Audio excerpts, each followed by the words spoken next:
고려시대 한 승려가 천도를 주장합니다. 결국은 반란까지 일으킨 승려와 고려의 이야기. 지금 시작합니다. 12세기 고려의 수도 개경은 일부 귀족들의 부패와 권력 다툼으로 혼란스러웠습니다.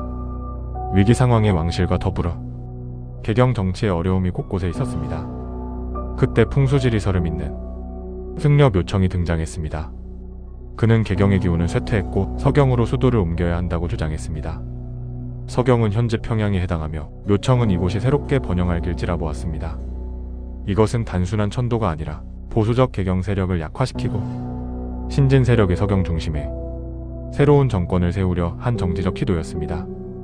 묘청은 왕인종에게 접근해 서경의 대화궁을 지으면 금나라와 대항할 수 있을 것이라 희망적으로 주장하며 강한 대금 정책을 제안했습니다.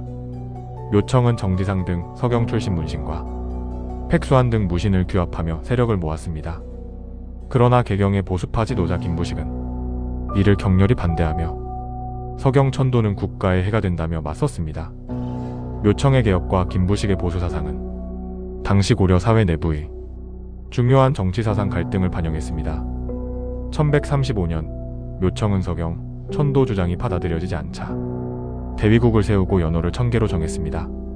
왕인종은 김부식에게 반란 진압을 명했고 반란군은 1년여 동안 저항했으나 내부 분열과 김부식이 이끄는 관군의 공격으로 결국 진압되었습니다.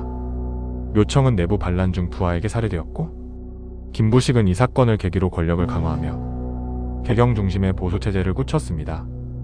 민족주의 사학자 신채호는 이 난을 조선 역사에서 사대주의가 깊어지는 계기로 보았지만 이는 신채호 개인의 관점에 가까우며 모든 역사학자들의 공통 견해는 아닙니다. 묘청의 난은 단순한 반란 그 이상으로 당시 고려의 정치와 사상을 둘러싼 중요한 갈등이었습니다. 행복한 주말, 오늘의 이야기 어떠셨나요?